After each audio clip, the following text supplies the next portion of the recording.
Welcome to the 2021 Power List, where we decided to focus on leadership and inclusion. The executives on this year's Power List have selected power players within their own organizations who represent impactful, innovative, inclusive leadership.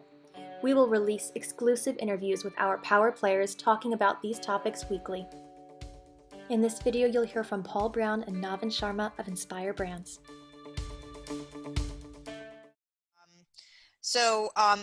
Given the big news that you guys had this year, this answer may be obvious, but could you give us some insight onto what you're most proud of in terms of company leadership and impact as you look back on the year? Well, we talked a lot about it, of just really maximizing the value of being a multi-brand portfolio and learning from each of the individual businesses and applying those learnings to the various brands as they were going through their own set of challenges.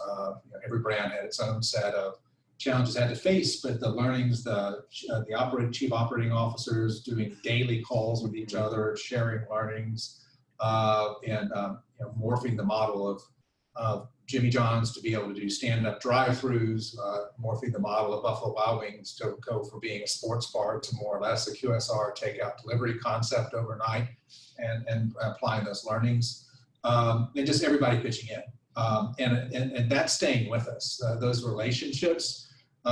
There's nothing like a crisis in the way of really building strong relationships, and that constant form of communication is just continuing. I think made us stronger in 2020, but a lot of that's just carrying over, we're finding already in 2021. Yeah, I think so. That was a big lesson for me also.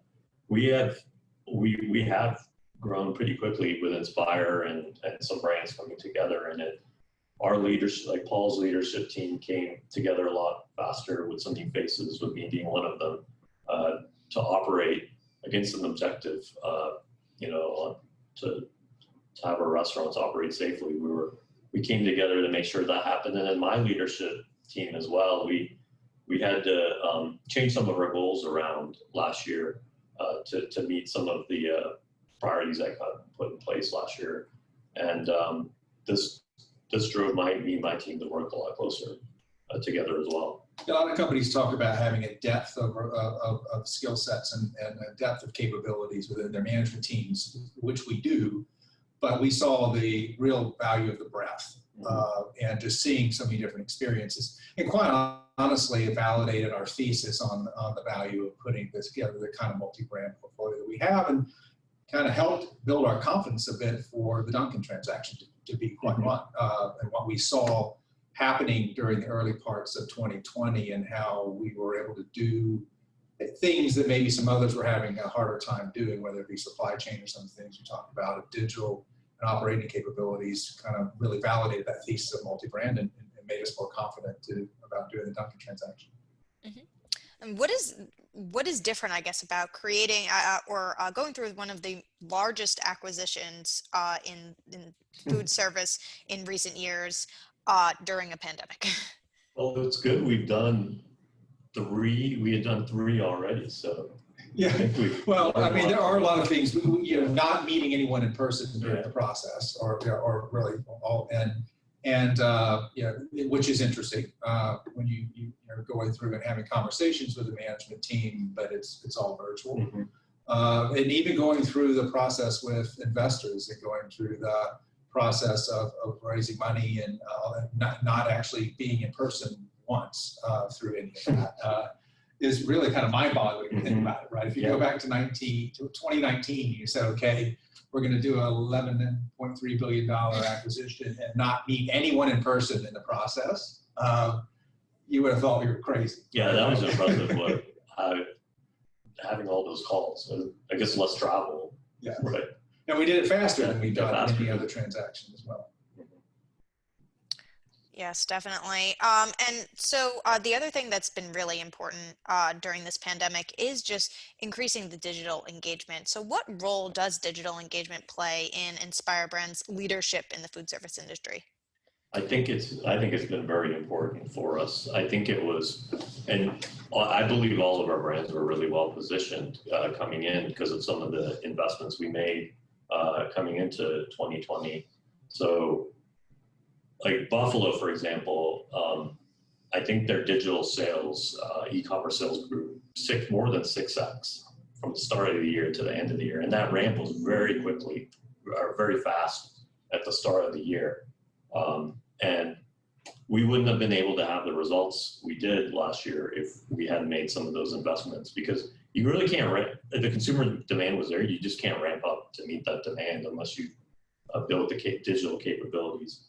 We've done a lot of work on personalization, which has become more and more important. People wanting to, I mean, this is all consumer driven. People want to be able to order on the channel that they prefer and order products that they want, and they expect brands to understand that and talk to them in that way. So our channels and our media and how we reach our consumers, we've built personalization into that so that we can do it more effectively. And both of those factors and our scale factor, I think, drove our ability to be able to do that. Whereas if we had been a single direct brand.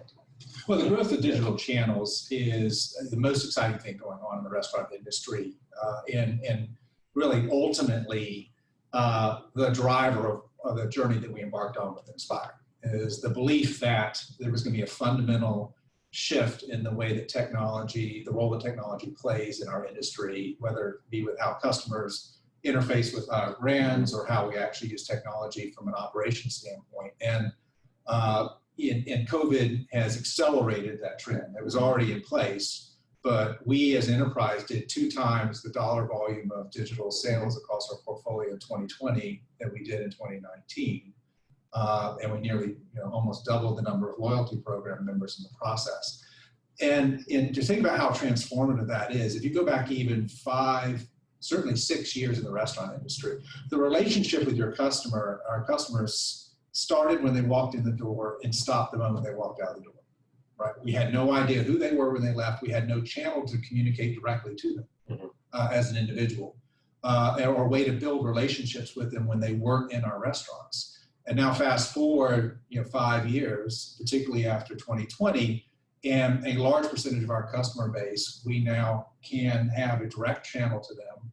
We can personalize messages to them. We can personalize offers, and it fundamentally changes the entire business model in many ways. And even after this big shift that we went through in 2020, quite honestly, we're still, compared to other industries, really early days in this. And that's where we're spending most of our time and energy from a capability building is in that part of the business. It's really all about interacting with customers and creating that conversation that makes them think of, oh, hey, I want to order from Buffalo Wild Wings because I got this coupon on their app, or because I saw them tweeting something funny on social media.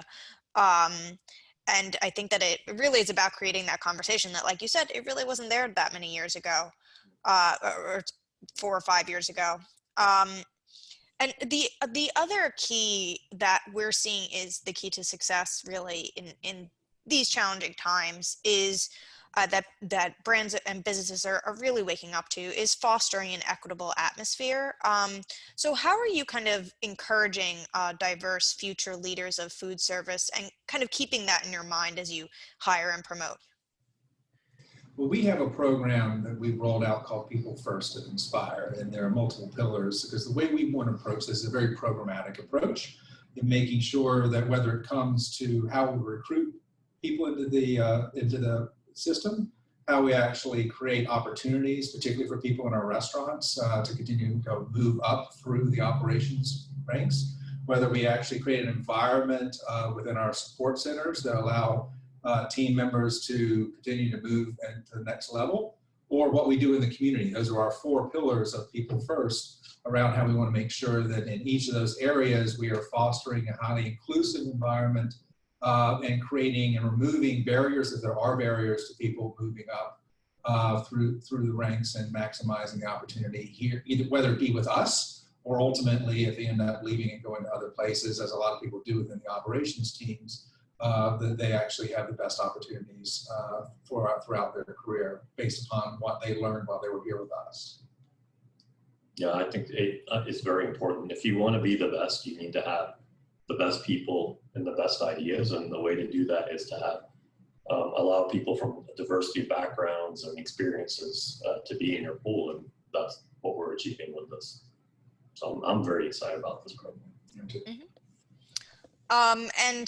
So what would you say is your advice for other businesses to succeed or make their businesses better in these kind of challenging, uncertain times? You get to go first. Yes. Well, I don't know if I want to give them advice. Right? They're our competition. Exactly. I thought that.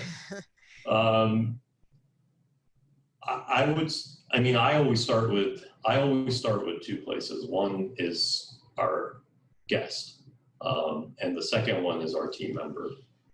And they're both, the order does not designate importance. So with your guest, you need to listen to your guest and build things, whether it be experiences, products, restaurants, the formats that the guests appreciate and what they want.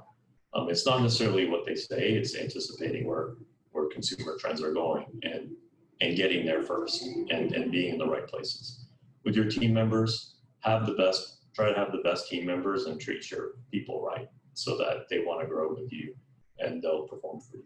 Those are where I end up. Yeah, I think you're staying consumer focused and guest focused first is really important, and particularly in an environment that's highly dynamic. It's a risk of being very focused on what's happening today, which is what happens in a situation that we've all been through over the past year, and we're still in today. Is that you can get very focused on the near term, very operations focused, and lose sight of what ultimately the guest is looking for over the longer term. And brands sometimes can stray from their center of gravity, sense of purpose as a brand. So making sure that ultimately you stay very focused around what the brand stands for, what the value proposition is to that guests, and then ultimately how that manifests itself in how you communicate, how you deliver that experience, obviously the people that you bring in, the talent you recruit into that brand. And no matter what's going on around you, you have to make sure that we stay focused on that. Yeah, I think everything we're doing with technology and personalization is because of our guests and because of our team members. With our guests, they expect better tech to interact with us in new ways, and with our team members, it's about making them be able to do their jobs better than they can today. So all of this is empowering those two groups for me. Stay tuned for our next leadership conversation from the Power List.